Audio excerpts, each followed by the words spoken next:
Haleluya. Shalom alaihim. Berjumpa lagi dengan saya pada perenungan hari ini tanggal 21 Juni 2024. Kembali saudaraku yang di pagi yang cerah ini, jangan lupa saudara kita mengucap syukur di dalam doa kepada Tuhan Allah kita yang selalu memberkati kita. Dan juga jangan lupa berilah senyuman dan sapaan kepada sesama kita. Kita awali perenungan pagi hari ini dengan tanda kemenangan kita dalam nama Bapa dan Putra dan Roh Kudus. Amin.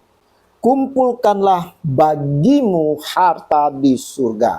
Bacaan liturgi hari ini diambil dari kitab kedua Raja-Raja 11 ayat 1 sampai dengan 4, dilanjutkan dengan ayat 9 sampai dengan 18, dan dilanjutkan dengan ayat 20, serta Injil Matius 6 ayat 19 sampai dengan 23.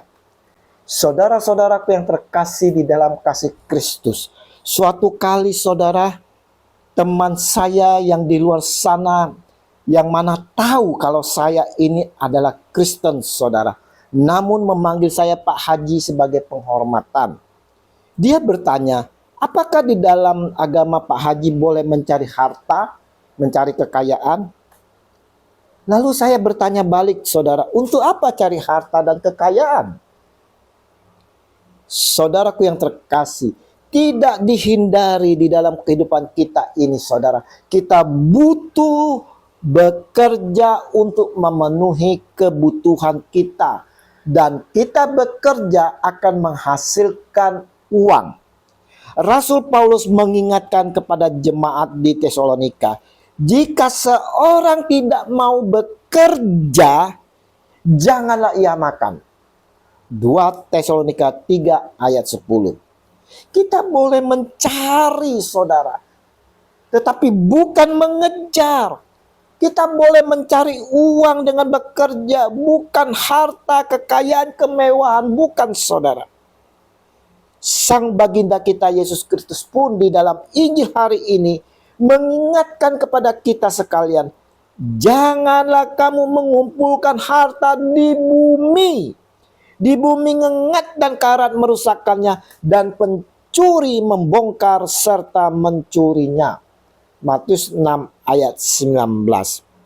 Saudaraku yang terkasih, orang yang mengumpulkan harta atau kekayaan saudara, berarti dapat dikatakan dia mencintainya saudara, mencintai uang, mencintai harta.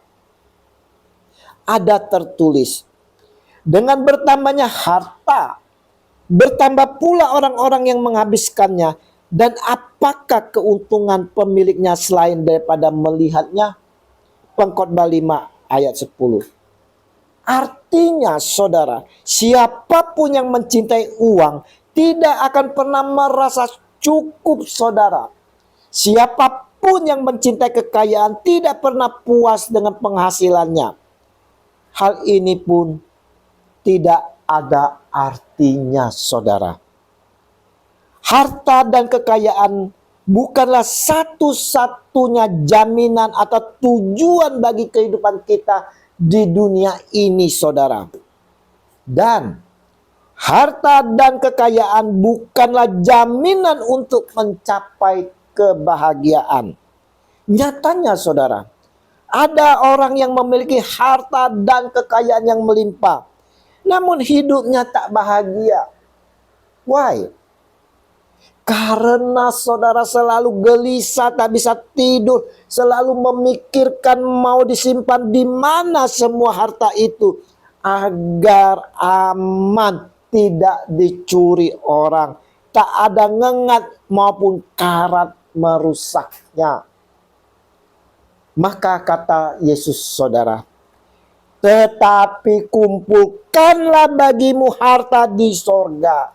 Di sorga ngengat dan karat tidak merusakkannya, dan pencuri tidak membongkar serta mencurinya.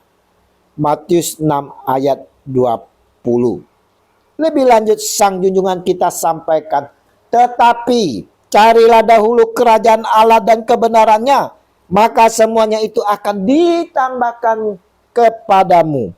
Sebab itu, janganlah kamu khawatir akan hari besok, karena hari besok mempunyai kesusahannya sendiri. Kesusahan sehari cukuplah untuk sehari. Matius 6 ayat 33 sampai dengan 34. Saudaraku, harta dan kekayaan saudara bukanlah sesuatu yang buruk dan negatif. Maksudnya saudara, harta penuh kekayaan itu dapat menjadi baik dan sangat-sangat positif ataupun buruk dan negatif saudara. Ini tergantung dari bagaimana kita sendiri memandang dan mempergunakan harta dan kekayaan itu. Tergantung mata hati sebagai pelita tubuh saudara. Seperti yang dikatakan oleh Yesus dalam Injil hari ini. Mata adalah pelita tubuh. Jika matamu baik, teranglah seluruh tubuhmu. Jika matamu jahat, gelaplah seluruh tubuhmu. Jadi, jika terang yang ada padamu gelap, betapa gelapnya kegelapan itu. Matius 6 ayat 22 sampai dengan 23. Dalam perenungan hari ini saudara, Yesus tidak melarang kita untuk mencari atau memenuhi kebutuhan hidup kita dengan mencari uang saudara. Tetapi bukan mengejarnya saudara. Kita boleh untuk mencari harta kekayaan kalau kita dapat menempatinya dengan baik di dalam kehidupan kita. Dapat kita gunakan secara positif demi kemuliaan Tuhan dan kesejahteraan bersama. Injil hari ini, Yesus mau mengingatkan saudara, mau menyampaikan kepada kita sekalian, saya dan saudara, untuk dapat bijak dalam mengumpulkan dan menyikapi harta dan kekayaan yang kita peroleh. Harapan Yesus adalah harta dan kekayaan yang kita miliki hendaknya dapat menjadi sarana keselamatan, sarana untuk memuliakan Tuhan Allah, dan sarana untuk keselamatan diri sendiri dan orang lain. Ingat saudara, harta surgawi yang bersifat abadi adalah harta dan kekayaan yang kita miliki dapat menjadi berkat orang lain. Semoga dengan harta dan kekayaan yang kita miliki saat ini dapat menjadi sarana memuliakan Tuhan, sarana keselamatan bagi diri kita, juga bagi orang lain. Amin.